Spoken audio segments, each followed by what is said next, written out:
பணம் இல்லாம வந்து மக்களை சந்திக்கிற ஒரே வேட்பாளர் திருமாவளவன் தான். 5 பேரு நேற்று நான் தங்கி இருக்கிற இடத்துல சிதம்பரத்துல நம்ம கட்சி தோழருடைய வீட்டை தங்கியிருக்கிறேன்.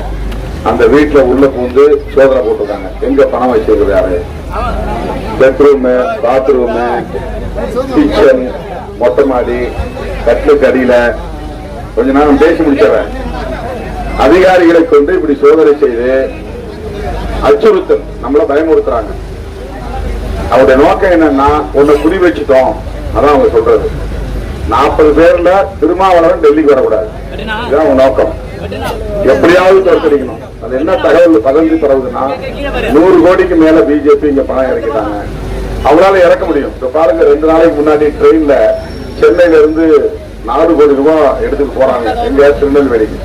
அவங்களை பிடிச்சு விசாரிச்சா, பிஜேபி வேட்பாளர் ஒருத்தருக்காக நாங்க எடுத்துட்டு போறோம், 4 கோடி ரூபாய் ட்ரெயின்ல எடுத்துட்டு போறாங்க.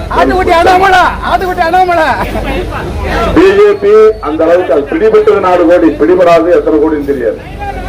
ஒவ்வொரு வேட்பாளருக்கும் அந்த மாதிரி எத்தனை கோடிகளை வைக்கிறதுக்காங்கன்னு தெரியல. குறிப்பா சிதம்பரத்துல நாங்க நேருக்கு நேரம் மோதுறோம், திருமாவளவன் தோக்கடிக்கிறோம் அப்படின்னு பிஜேபி RSS வந்து கலந்திறங்கி இருக்கிறாங்க. தமிழ்நாடு பூரா இந்தியா முழுக்க RSS காரங்க உள்ள இறங்கி இருக்கிறாங்க. நம்மளை தோக்கடிக்கிறதுக்கு திட்டமிட்டு இருக்கிறாங்க. நான் பிரச்சாரத்துல கூட எனக்கு ஓட்டு போடுங்கன்னு கூட நான் கேட்கல, பிஜேபியை வீழ்த்துங்கன்னு தான் கேட்டுக்கிட்டு இருக்கிறேன். இந்தியாவிலேயே ஒரு வேட்பாளர் பிஜேபியை வீழ்த்த வேண்டிய காரணம் என்ன என்பதை ஒரு கொள்கை பிரச்சாரமாக செய்கிற தொகுதி சிதம்பரம் தொகுதி தான் நாம பேசிட்டு இருக்கிறோம். எனவே அவங்க கோடி கோடியா பணத்தை கொட்டி நம்மளை தோக்கடிக்க நினைக்கும் போது நாம் எச்சரிக்கையாக இருக்க வேண்டும். 3 ஓட்டுல 2 ஓட்டு அண்ணனுக்கு போட்டோம், 1 ஓட்டு நாங்க கேட்டவங்களுக்கு போட்டோம் அப்படின்னா செய்யக்கூடாது. என்ன கொடுத்தாலும் வாங்கி வச்சுங்க, வீட்டு பானையில போட்டு வச்சுங்க. ஓட்டை மட்டும் நம்ம ஓட்டு பானையில போடுங்க. பானையில் போட்டு வைக்கும் எல்லாம் பாதுகாப்பாக இருக்கும்.